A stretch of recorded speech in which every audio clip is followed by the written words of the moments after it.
आइए आगे बढ़ते हैं।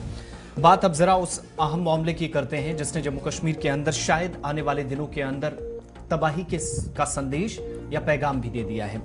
इसी प्रोग्राम के जरिए हमने कई रिपोर्ट्स आपके सामने रखी, मुतअद्दिद बार बताया कि ग्लेशियर्स के हवाले से जब जब हमने बात की यूनियन टेरिटरी के अंदर या जो पहाड़ी सिलसिला है उसमें लद्दाख से लेकर हिमाचल प्रदेश से लेकर जम्मू कश्मीर तक नुकसान काफी ज्यादा हो सकता है। बार बार जलजले होना, बेतरतीब मौसम होना, जम्मू कश्मीर के अंदर हल्की बारिशों में भी लैंडस्लाइड और कई मकामात पर नुकसान इस बात की अक्कासी करता है कि आज वक्त में भी सूरत हाल बेहतर नहीं हुई है।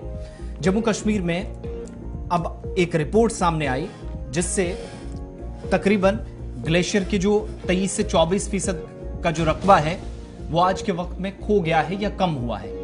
यानी तेजी के साथ पिघलते ग्लेशियर परेशानी का सबब माहिरीन के लिए तो हैं ही, लेकिन सिस्टम चलाने वालों के लिए भी और शहरियों के लिए भी, और मुस्तकबिल में मुस्बत नताइज नहीं आएंगे इस बात की भी गवाही दे रहे हैं।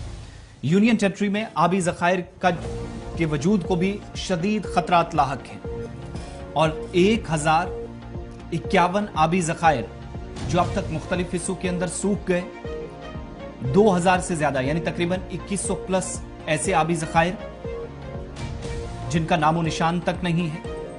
9209 की आज तक मुरम्मत ना होना इस रिपोर्ट के मुताबिक बताता है कि सरकारों ने या फिर सिस्टम में बैठने वाले लोगों ने इस मामले को कभी संजीदगी से नहीं लिया, कोई गौर खौज नहीं हुआ।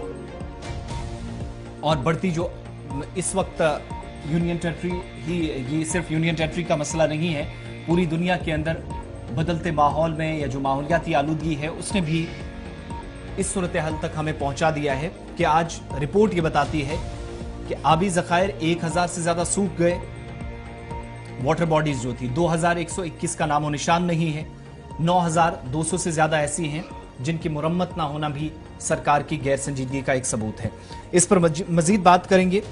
हमारे साथ इस वक्त जम्मू से प्रोफेसर डॉक्टर M.A. मलिक साहब हैं, रिनोल्ड जियोलॉजिस्ट हैं, माहिर अर्जियात हैं और इस तरह के मामलात पर काफ़ी गहराई से इन्होंने, बारीकबीनी से इन्होंने तहकीकात भी की हैं, रिपोर्ट्स भी हैं, मुताले किए हैं और हर बार हमारा साथ भी दिया है। प्रोग्राम में आकर इन्होंने अपना माहिराना मशवरा भी दिया है।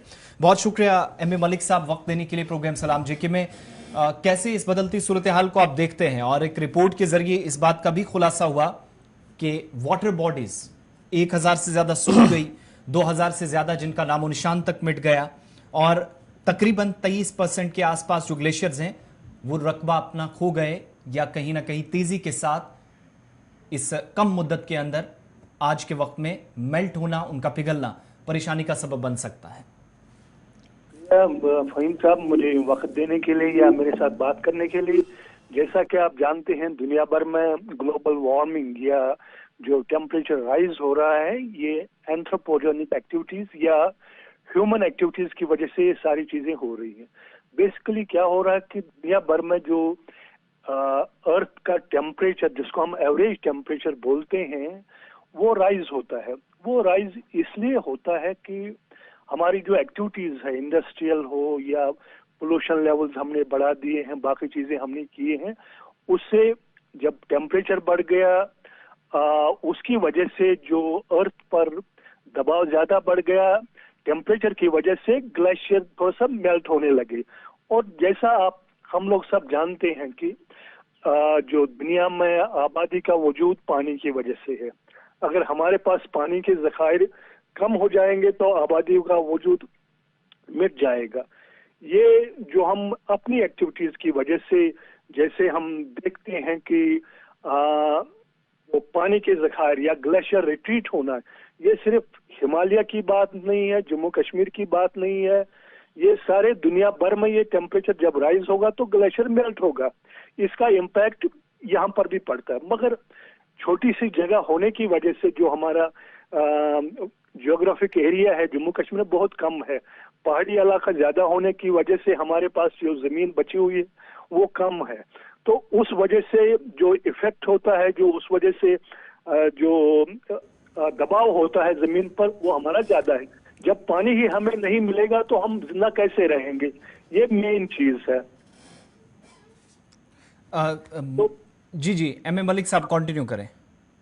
हाँ, इसमें ये है कि जैसे हम इंडस्ट्रियल रेवोल्यूशन को देखते हैं, जो ये टेम्परेचर रिकॉर्ड है ये 1880 से शुरू हुआ है, दुनिया भर के रिकॉर्ड्स, उसको हम जब एनालाइज करते हैं ये ईयरली बेसिस पर या डिकेडल बेसिस पर 0.14 डिग्री फ़ारेनहाइट बढ़ता रहता है, जिसको हम अगर कन्वर्ट करें सेल्सियस में 0.08 डिग्री सेल्सियस हर 10 सालों के बाद बढ़ता है। मगर हम देख रहे हैं कि 1900 के बाद ये बहुत बढ़ना शुरू हो गया। अगर हम इसको देखें पिछले एक सेंचुरी में या पिछले 10 सालों में, कह रहे हैं कि जो 2010 से लेकर आज तक दुनिया के गर्म तरीन साल माने गए हैं 10-23 तक, 13 में से 10 साल गर्म तरीन माने गए हैं। क्यों? क्योंकि टेम्परेचर बढ़ गया है। इससे ग्लेशियर पर भी ये असर पड़ेगा, वो ज्यादा पिघलना शुरू हो जाएंगे और हमारी जो पानी है वो कम मिलता जाएगा। अच्छा डॉक्टर एम ए मलिक साहब, ये जो आप अलग अलग पैरामीटर्स बता रहे हैं, आज के वक्त में ये बेतरतीब मौसम होना, बार बार जल्जले होना और पहाड़ी सिलसिलों के अंदर लैंडस्लाइडिंग, थोड़ी सी बारिश में भी होना, क्या ये छोटी छोटी निशानियां हम मानकर चलें कि हमें आगे क्या होने वाला है उसके लिए एक वार्निंग के तौर पर भी हमारे सामने है?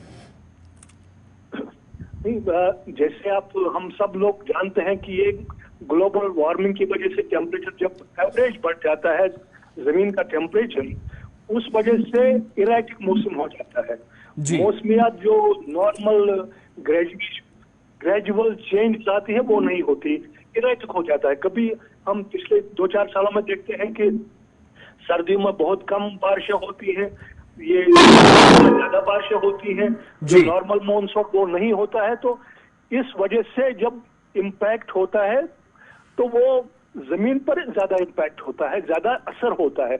उस वजह से जो जमीन की बेयरिंग कैपेसिटी है या चीजें हैं वो सारी गड़बड़ा जाती हैं और उससे जमीन पर या हमारी रहने के स्टाइल में जो हमने चेंज किया है, जैसे हम टूरिज्म की बात करते हैं, कितना बढ़ गया है, कितना कंक्रीट स्ट्रक्चर हमने पहाड़ी इलाकों में फैलाया हुआ है। या पिछले साल या उससे पहले साल आपको आइडिया होगा चारधाम में क्या हुआ, जोशीमठ में कितने वो स्लाइड्स आ गए, क्योंकि हमने डेवलपमेंटल एक्टिविटीज वहां उन एरियाज में बढ़ाई है जहां पर ये एक्टिविटीज नहीं होनी चाहिए, कम से कम होनी चाहिए। जैसे हम जोशीमठ का ही उसको चारधाम ये जो रोड 4 लेन कर रहे हैं, उस वजह से जो नए कंस्ट्रक्शन हो गई थी तो गांव के गांव वो दब गए थे, सड़कें बह गई थी। अगर इसी साल गर्मी की बात हम शिमला की करें, कितना उसमें ये सैलाब आया, क्लाउड बर्स्ट हो गए, तो उस वजह से यही चीजें हैं क्योंकि हम डेवलपमेंटल एक्टिविटीज जो है वो इरेटिक हो गई हैं। एक लास्ट चीज छोटी सी, जो लोग किसान हैं, काश्तकार हैं या जिनका इन्हिसार ज्यादा जमीन पर है, या यूं आप कह सकते हैं कि जो लोग आज के वक्त में काश्तकारी से ही अपना सब कुछ चलाते हैं, और जम्मू कश्मीर के अंदर भी जब इस तरह की सूरत हाल है, तो आज के वक्त में क्या उनको वक्त बदलने के साथ साथ ऐसी सूरत हाल में कुछ नया करने की भी जरूरत है, या फिर रिवायती अंदाज में उनको कामकाज या सरगर्मियां मामूल के मुताबिक जारी रखनी है? क्योंकि डायरेक्टली रिपोर्ट्स तो ये भी आती हैं कि जिस तरीके से पानी के जो जखायर हैं तेजी के साथ खत्म हुए, इसका असर सीधे तौर जमीन और जंगलात पर भी पड़ेगा, और फिर जब आप हार्वेस्टिंग की तरफ जाते हैं, कल्टिवेटिंग लैंड की तरफ जाते हैं, फसलों की तरफ जाते हैं, मेवा खुश्क होना, ये सारे इसकी दलाइल दी जाती हैं। नहीं, अगर आप इंडिया को एज ए होल देखें या जे.एंड.के को होल देखें, ये हमारी जो इकोनॉमी है वो एग्रीकल्चर बेस्ड है। 65 to 70% जो हमारे लोग हैं वो जमींदारी के साथ या एग्रीकल्चर के साथ एक या दूसरे तरह से वाबस्ता है, और हमारा जो जितना भी मैक्सिमम ये जो जीडीपी वगैरह ये एग्रीकल्चर से ही आता है, चाहे वो हॉर्टिकल्चर हो, मुर्गी पालन हो, पशुपालन, एग्रीकल्चर या जितने भी रिलेटेड फीचर्स हैं उसके साथ ही रहेंगे। अगर हम पिछले 10 सालों में देखें, अगर आप श्रीनगर से पहलगाम की तरफ जाइए या श्रीनगर से सोनमर्ग, गुलमर्ग, यूसमर्ग किसी की तरफ जाइए, आप देखिए कितना अर्बनाइजेशन हुआ है, कितने जो छोटे छोटे एरियाज में पहाड़ी इलाकों में कितने वाटर बॉडीज थे वो सारे सूख गए हैं। तो उसके साथ साथ लोगों ने भी थोड़ा सा पैटर्न अपना बदल दिया है। वो जो मेन राइस या ये जो करते थे वो खरीफ या रबी क्रॉप या मेनली राइस ही कश्मीर में होता था, या थोड़े से तेल या गेहूं जी। की तरफ वो कम होता, तो उन्होंने भी शिफ्टिंग किया है हॉर्टिकल्चर चलिए जी, की बहुत तरफ। शुक्रिया जी डॉक्टर साहब हमारे साथ ज्वाइन करने के लिए। डॉक्टर मलिक बता रहे थे कि क्या कुछ हो रहा है, लेकिन खबर ये है कि लद्दाख जम्मू कश्मीर के अंदर इसके ख़तरनाक नताइज हो सकते हैं। लगातार ग्लेशियर्स पिघल रहे हैं, इसको रोकने के लिए क्या कुछ करना है उस पर तदबीरें